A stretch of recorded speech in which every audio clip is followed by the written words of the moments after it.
যারা অভিমান করে তারাই সঠিক ভালোবাসা পায়, আর যারা সত্যিই ভালোবাসে তারা শুধু অবহেলা পায়।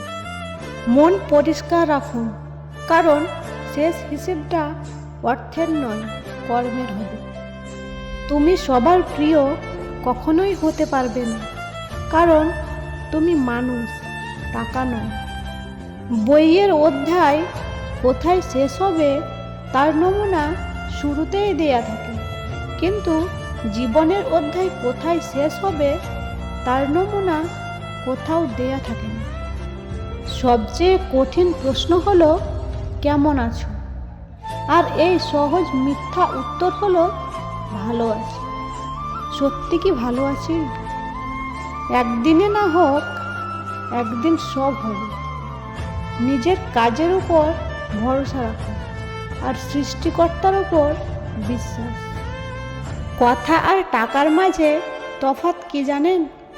মানুষ টাকা সামলে রাখতে জানে, কিন্তু সহজে কাউকে দেয় না। আর কথা সহজে দিতে জানে, কিন্তু রাখতে জানে না।